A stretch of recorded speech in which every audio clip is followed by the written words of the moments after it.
Want to build your career with CMI confidence? It all starts with the tools at your fingertips. CMI creates workplaces full of inspiring leaders. With its on-demand resources, network of mentors, and industry-leading accreditations. Search CMI Confidence today. This session is recorded and will be available on the CMI website and YouTube channel. Join the conversation by using the live chat box for your questions and comments. We'll answer as many as we can during the Q&A.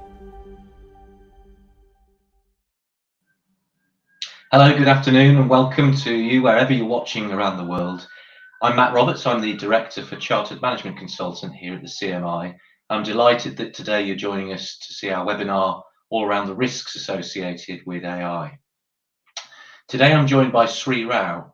Sree is a Director at EY with responsibility for technology risk, and Sree's going to talk to us today around his thoughts and views on assessing critical risks regarding AI deployment. Sree, it's great to have you with us today. Thank you very much for giving us your time. My pleasure, Matt. Hi, everyone. Good afternoon. So in a few moments, we're going to hand over to Sree, and Sree's going to take us through what will no doubt be an incredibly insightful presentation on various factors that need to be considered around risks with regard to AI. Before we hand over to Sree, I will say that there'll be time for questions from the audience towards the end of the session today. So if you do have a question or something comes to mind as Sree is talking, please do feel free to type your question in the chat, and we'll get to as many of those questions as we possibly can later in the session. But look, for now, I'm going to hand over to you, Sree, and very much looking forward to hearing what you're going to tell us. Thank you, Matt. Hi, everyone.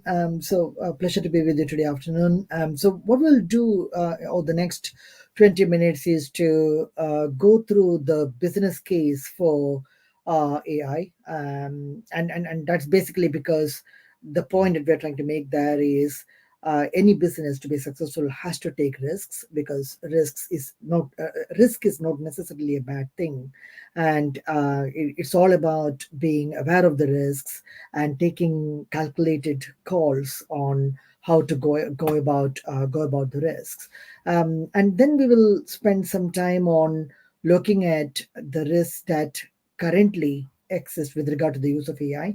And let me warn you, it's almost a statutory warning that, this is as of point of time. This field is so dynamic and is evolving not on a day-to-day basis, but almost on a half-day basis as of now. It can easily become an hourly basis going forward.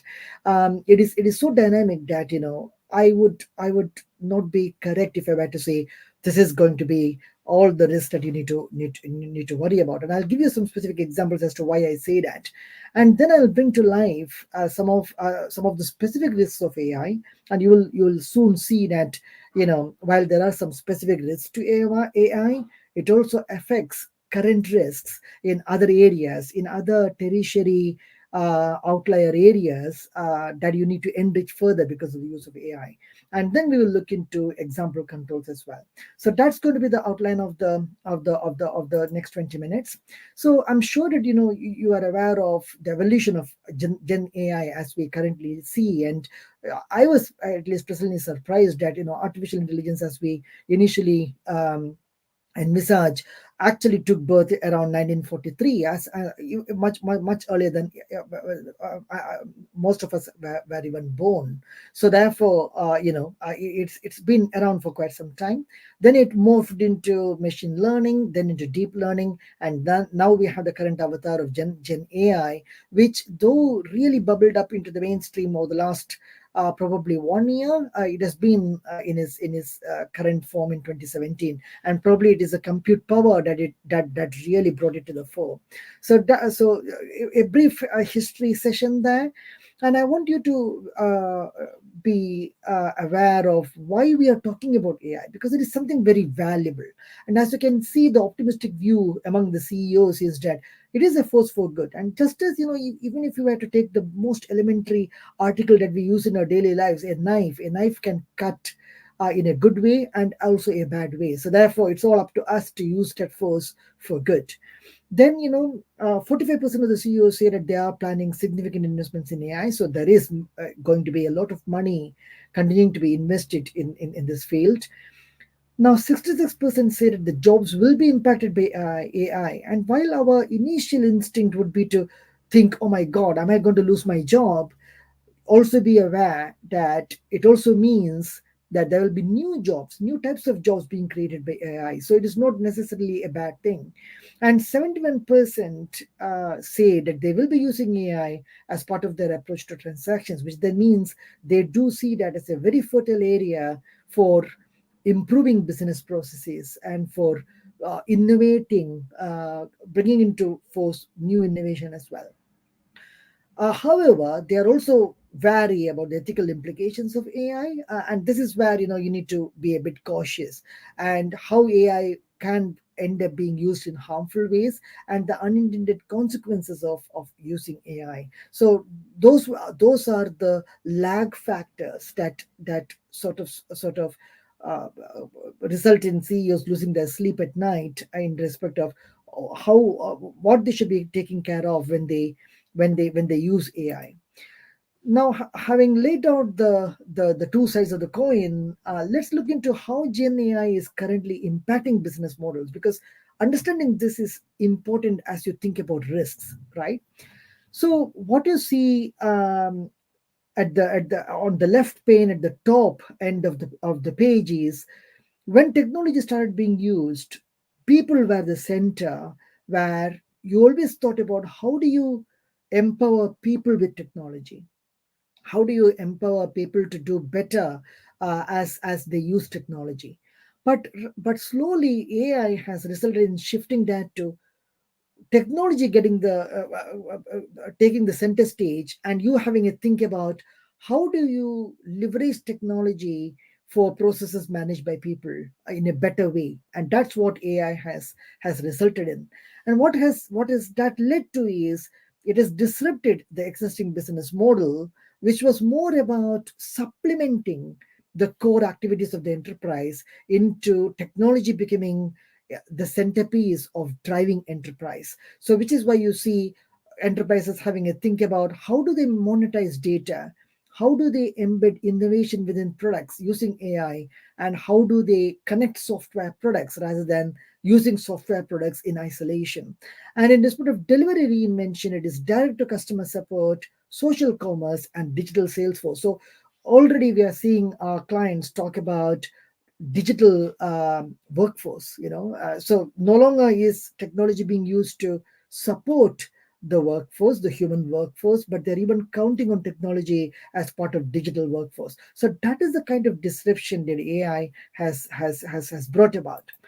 Now let us take a look at the specific AI risks that we should be wary about. So the risks that the current existing risks that have been affected by AI is definitely third party risks. And that is because a lot of enterprises are relying upon third parties to harvest the power of AI.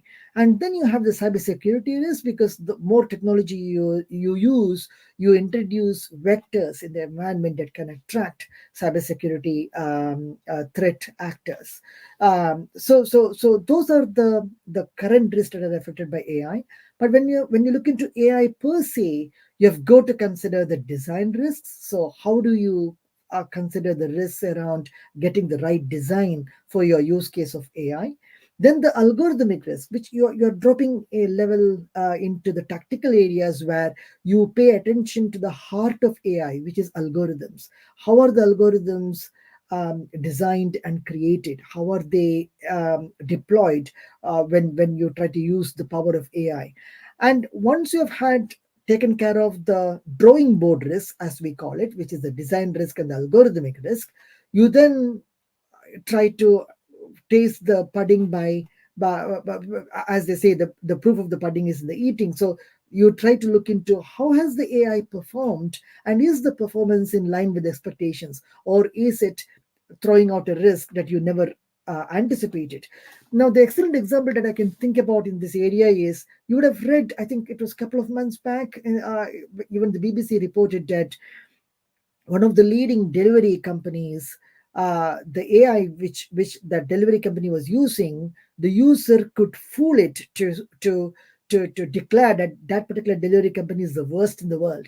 can you imagine, that kind of an output coming from the use of AI by that delivery company? It can be so embarrassing, and it indeed made headline information as well. So the takeaway from this is that while AI adds to the existing risks, it also brings some specific newer risks. That's something that you should be wary about. Now, this particular framework that you see on the page of an AI system, which starts off with a problem definition, that provides the context for the use of AI. Then you've got to, once you've defined the context, you've got to have a think about what are the sources of data that you are going to use. And it is here that enterprises are waking up to the value of the data that they hold based on historical transactions, as well as the ubiquitously available data out in the internet. So that is how you source the data to provide the lifeblood to the AI model. You then have a think about how do you stand up your AI model for the application context that you have defined, for the use case that you have defined, and how do you go about building out the algorithms. And then you look at the end of the pipe as to what has come out from the use of the AI model, and you continuously monitor that task and output to ensure that it remains fit for purpose. So this model actually comes from the NIST risk management framework for AI, and it is not without reason that you see the planet added to the people at the center, because AI is always being looked upon with suspicion by the environmentalists for the right reasons, because it really guzzles a lot of energy, and you need to be mindful of your carbon footprint as you continue to use AI for the common good. Now, the key characteristics of AI that one should always be in control of, if you have to say that your use case of AI is driven by the right reasons, is that it should be unbiased. And that's a major concern by a lot of stakeholders who care for the good of the society. So the use of AI should be unbiased. And here is where you should pay attention to the data that you feed into the AI model, because if you if your organization has a known problem with bias, then that data should be sanitized before it is fed into the AI model, or de-risked from bias for that to provide the right input or training to the AI model. It should be resilient. So even if there is a cyber attack, it should be available. You should be able to explain your AI. So in other words, it should not be a black box. It should not be that you are flying blind with the AI model. You should have controls around performance, and it is here that um, you provide for the overriding factor, the human override. So you should never let the AI, run loose, run ascender with absolutely no oversight, because that is where an enterprise gives up on its responsibilities. And then you've got to be transparent. So you should not be using AI with a stated purpose, but actually you're using AI for a different purpose, and that's where the transparency principle comes through. Now, so this is the galaxy view of the AI risk universe. I should say that sometimes people get a little bit overawed by the multiple risks that you see on the page, but I should add the fact that this is a mix of both existing risks as well as AI specific risks. So therefore, going back to our earlier discussion, strategy and governance, anything, I mean, any enterprise would have a strategy and governance related risk, right? So you've got to have the right oversight, you've got to have the right governance in place to ensure that it is sustainable. The design, the performance, and the algorithmic are probably specific to AI, right? And then you have the cyber and the data, which anyway, with or without AI, an enterprise will have to take care of, right? So this is the 360-degree view of the AI risk universe. And let's take a look at a few of them. I have deliberately picked the AI specific risks for our discussion. So if we take the design risk, the aspect that you've got to worry about is the AI application designed to meet the business objective? And this is very important to stay close to, because if you can't justify the use of AI to achieve a business objective, then you are wasting enterprise resources. So that's something that you should always keep top of mind, then what is the degree of human operator involvement or oversight over the AI application? Because that is what will bring down the performance risk as well. So you've got to embed in the design the human override factor. So what are the conditions or situations in which you would bring in the human override factor to bear to override the output of the AI? That's something that you should keep in mind. Can the authority of a human decision maker be undermined by the AI application? Very important. And this is where, if enterprises are not careful, even if you have the human overriding agent in place, you will lose the plot, because if the AI application can override it, then you don't have the last mile defense there. Is there a plan to ensure transparency and explainability in AI decision making to impacted stakeholders and customers? So if you go back to the early days of use of computing, good program practices would require you to document what exactly the AI does.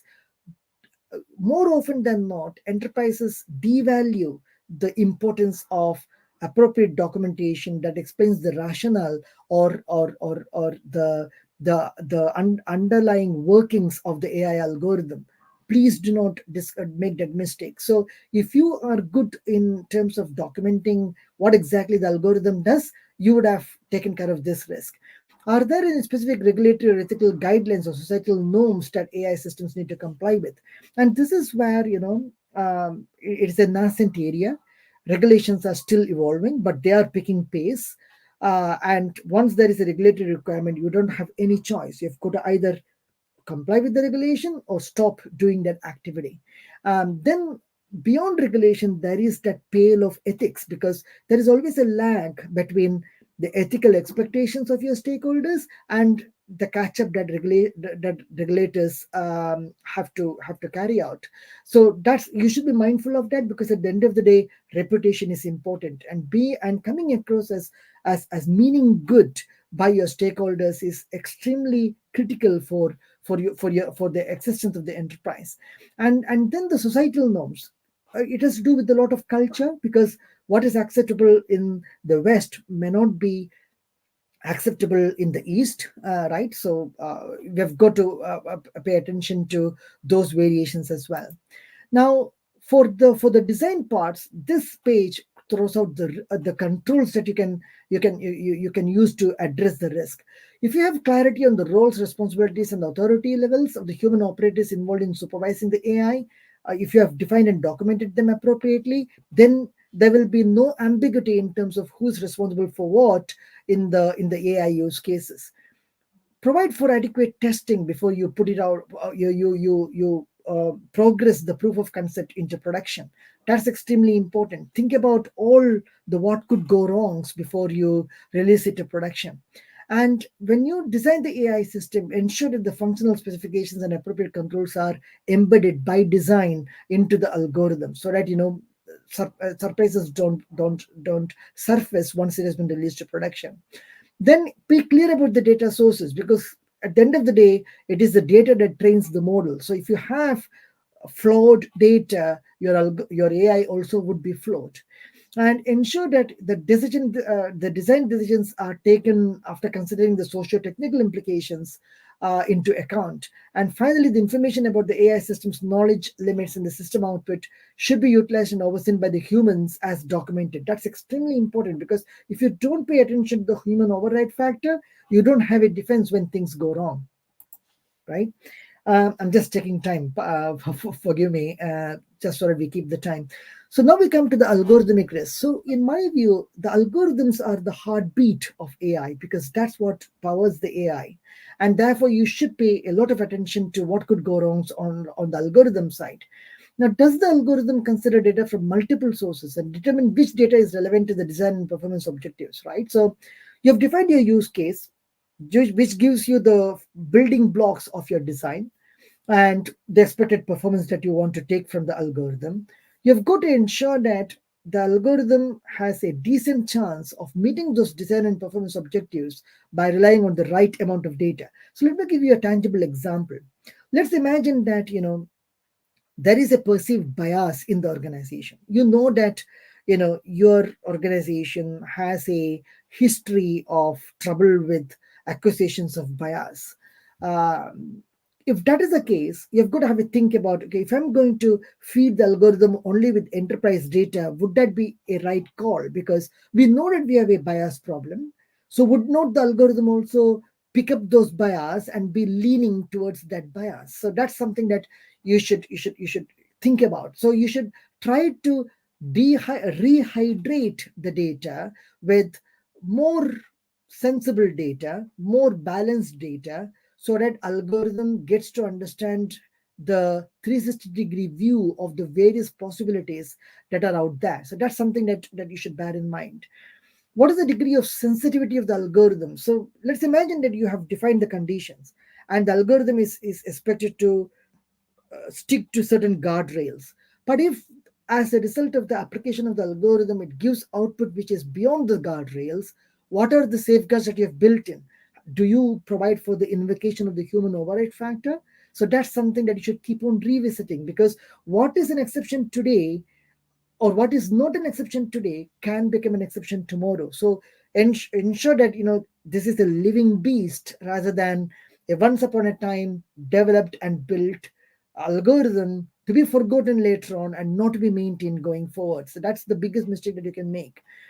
Ensure that the algorithm logs the activities to allow a user to identify the change and impact on output over time. So it's also important for you to demonstrate that you are learning from your experience, right? So have a think about how do you ensure that you indulge in smart logging. You can't log each and everything, but at least the outliers, the exceptions that the algorithm comes out with is something that you may want to think about. Now, how are the changes to the core AI algorithm and logic programs managed? So this is about change management, our good old decent change management practices. And are there any systems in place for detecting and mitigating unintentional harmful consequences? So this requires you to define harm. What is harm? What can be unacceptable harm as a result of the use of the algorithm? And if the algorithm, by performance of the algorithm, it suggests those harmful activities, there should be a circuit breaker to ensure that the algorithm doesn't logically conclude its recommendations. So that's something that you've got to think about.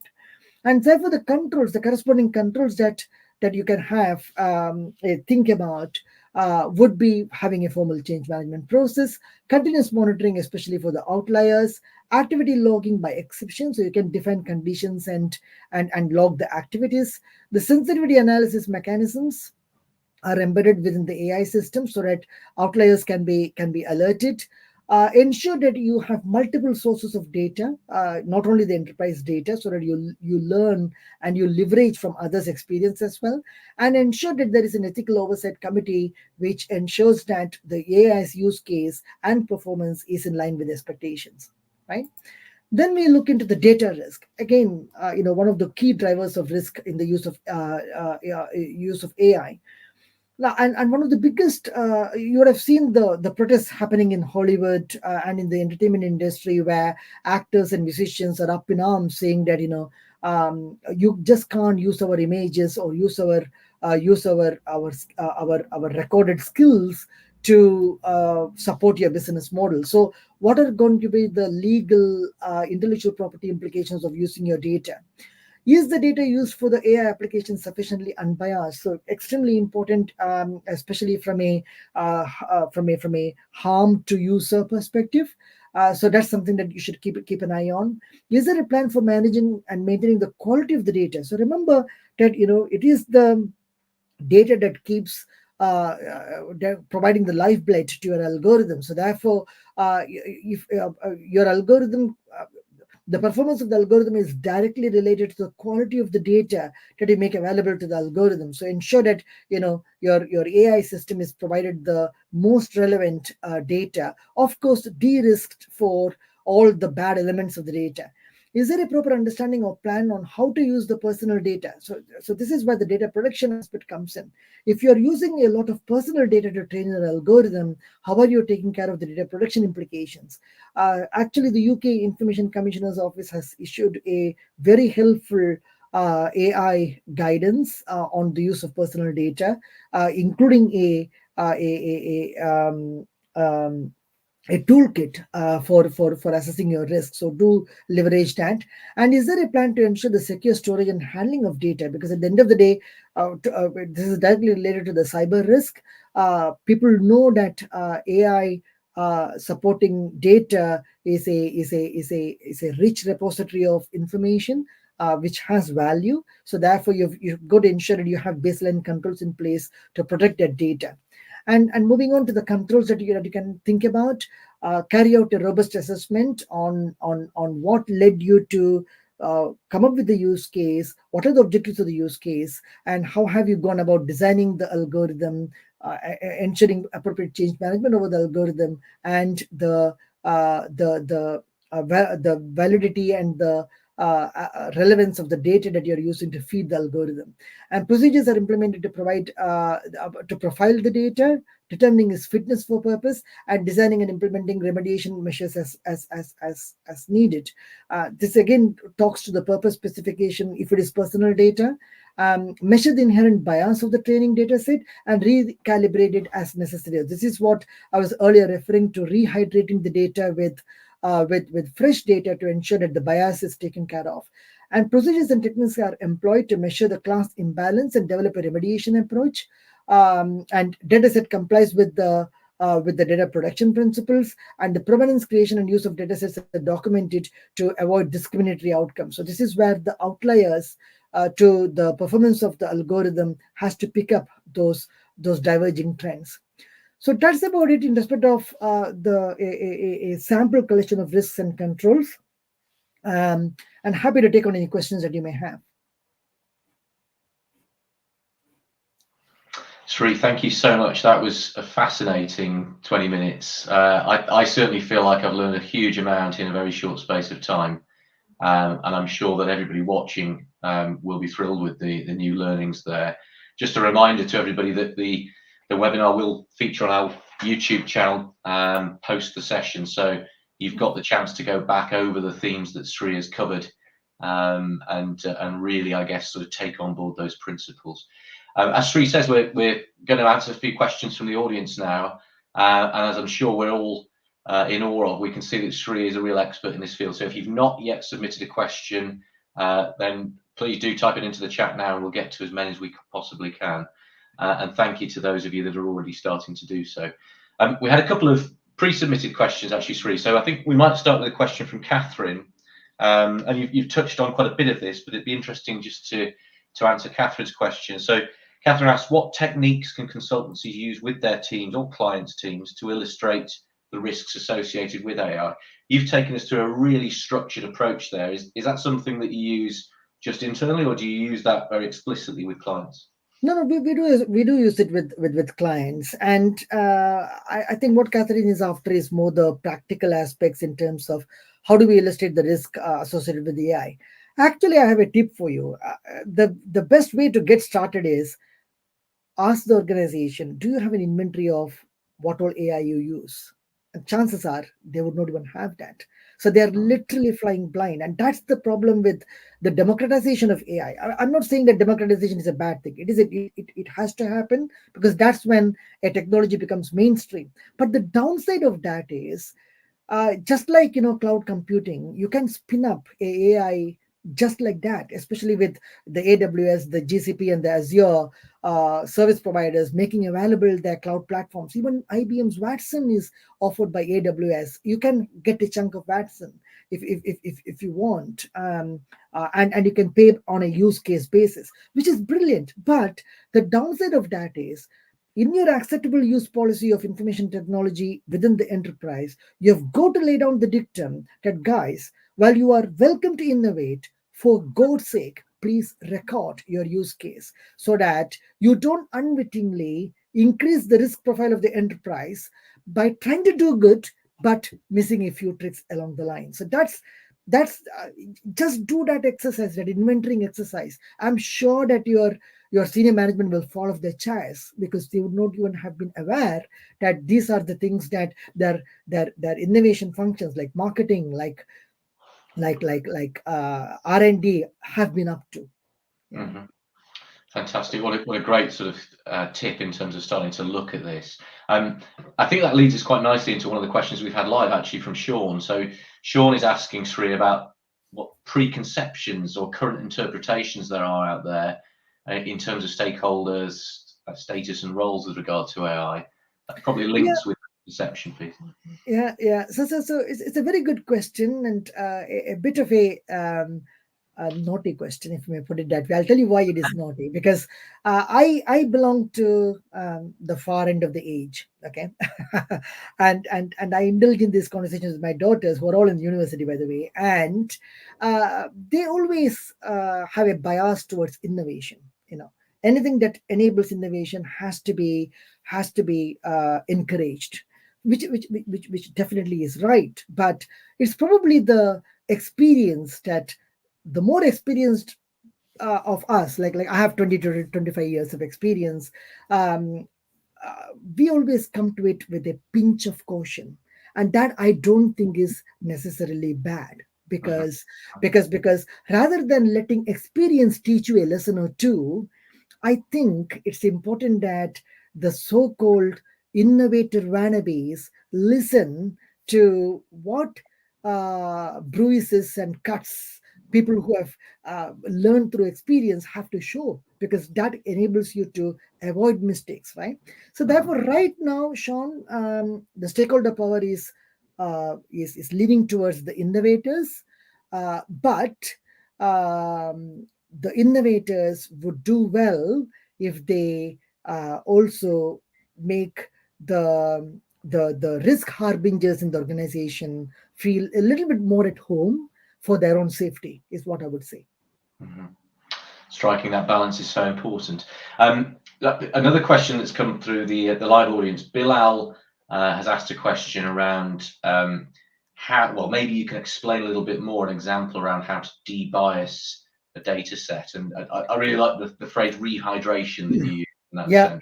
Yeah, absolutely. So let me give you an example. And again, no offense meant, but I think I need to give that example for you to understand it better. Let's imagine that a culture audit in your organization, by internal audit, raised concerns about bias against ethnic minorities in your organization. Okay, and also from the BME community. So it is a acknowledged problem. It's not something that is be swept under the carpet. It's a great thing that your enterprise is acknowledging it and want to do better at it. It is the same thing with regard to, say, equality. Under the Equality Act, the gender pay imbalance, as they call it. I'm not probably using the exact words, but I think I'm making it very clear that it is an acknowledged fact that in most organizations there is no gender pay parity, right? Imagine that you are going to feed this data. So you know that historically you have a problem in the enterprise, and you're using that data to train an algorithm in screening CVs of potential recruits, also determine based on skills what should be the pay that should be offered to a new employee. You imagine if you were to do that. Your algorithm will continue with the bias, right? And that too at an industrial scale.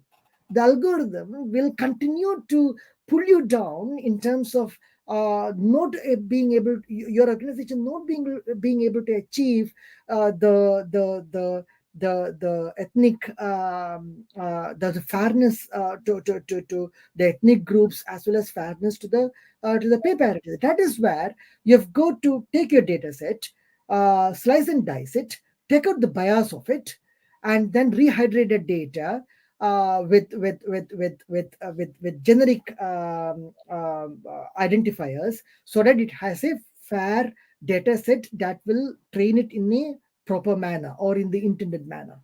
I hope that example makes sense, but I just wanted to give that example.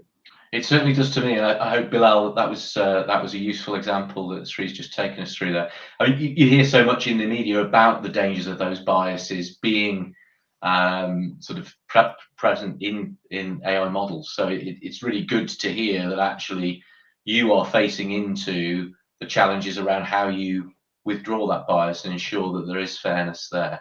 It probably just brings us on a little bit to a question that Paul submitted ahead of today, which was about how can information that's provided by AI be validated? Yeah, What of do you course. think? Yeah, so this is where, as you come up with the algorithm, you define the conditions, the potential values that the algorithm has to come up with. It could be that AI in its wisdom would have picked up outliers, right? And outliers are not necessarily a bad thing. All that we would recommend is, as you train up the AI model, have a validation mechanism for the outliers. You have got to define the outliers, right? So let us take a medical example. Now, in the medical example, there are certain parameters defined to determine cancer cases, right? Now, if the AI were to throw up some cases which are not a positive for the defined factors, that should be investigated, right? Because that's when you try to catch out whether AI is getting smarter than the defined parameters in picking up real positives, or is it going wrong, right? So you've got to have that trial and error initially as you do the design of the algorithm, and then after I mean organizations do establish certain parameters when they consider the AI to be decent or operating normally before they then release it to production. So as you define those, you have got to validate the output of AI. After it has been released to production as well, you should have the human override element. Remember, as I said, imagine that you had defined a condition in the other example I gave of the delivery company, where the algorithm trashed the very same company that is using it, right? You can define that kind of an output to say, if such an output were to ever come, if a user could influence the AI to give such an output, flag it to the human overrider before it provides such a response, because that's how you validate in production. Otherwise, it can raise such a stink, right? Indeed, absolutely. Okay, Sree, we're coming towards the end of our time, but we have got time to squeeze one or two more questions in. So if you've got a question, I can't emphasize enough, do pop it into the chat and we'll try and come to it. One question, very specific one relating to a particular sector, is from Vikrant Sharma, who is asking about how to implement the technology in commercial law. So I wonder if Sree, you got any views on the legal profession and how AI could help there? No, what I understand from my peers, I don't have direct experience, but I can definitely play back what I've heard, is that in respect of reading case law and reading contracts and coming up with solutions in respect of how to avoid those sort of pitfalls, and coming up with a much more proactive, preventative policy framework, I believe the power of AI is being able to crunch insights and working through volumes and volumes of data and information, right? That's where they have the upper hand. And so therefore, with regard to the outliers, because even in case law, you have a lot of outliers, and it is not necessarily that you should agree with every case law output, right? Because it's always subject to interpretation. But certain aspects which were never picked up, which could not have been picked up by you and me going through the case law, is something that I believe AI is very good at in the legal field. Indeed, absolutely. And you can see on screen that Vikrant sent a couple of questions. He's obviously very keen to understand a little bit more about EY and what opportunities are available in AI Yeah, management at EY. yeah, it's a very nascent area, Vikrant, and definitely there are opportunities in the fields of providing consulting advice to organizations to stand up their AI use cases. So we have opportunities where clients come to us and tell us, look, we definitely need to get keep up with, if not get ahead of competition in the AI use cases. So can you give us consulting advice on looking at this enterprise data, where can we deploy AI? The other area that has really bubbled up because of AI is data governance, because enterprises are waking up to the real value of enterprise data. But you need to, what shall I say, clean up the data, normalize it, ensure that, once you have normalized, achieved a particular state of normalization, the subsequent flows of data is maintained at that level of normalization. So data governance frameworks, which most of the enterprises woefully lack, is another big area that has bubbled up.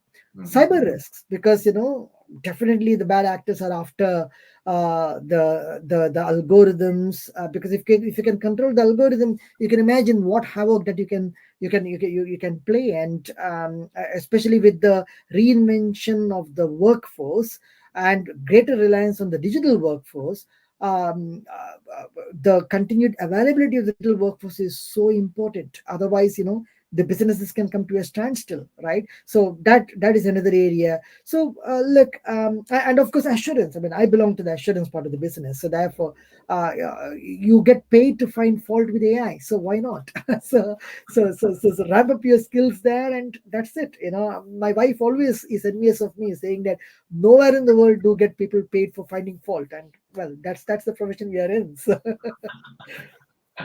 Very good, very good. Look, Sree, thank you so much for all of the insights that you've given this afternoon. I'm sure, like me, the audience watching live or catching up later on have learned a huge amount from all that you've told us. I think a number of things really come to me. I love the structure that you've used today, but also that starting point of asking the leadership within the organisation if they actually know what AI is already being used. I thought that was a really great sort of point to start from, and really brings home the need to think carefully about the risks. So look, I hope that everybody watching has thoroughly enjoyed the session. As I mentioned earlier on, it will be featuring on the CMI YouTube channel, so there's a chance to watch it back and really take on board all of the messages that Sree has given. Thank you once again, Sree. Thank you, Matt, and have a great day all. Thank you. Goodbye, everyone. Don't forget, as a CMI member, you can find the latest management and leadership insights at managers.org.uk. If you're not yet a member, join our community to discover CMI Confidence with on-demand resources, our network of mentors, and industry-leading accreditations.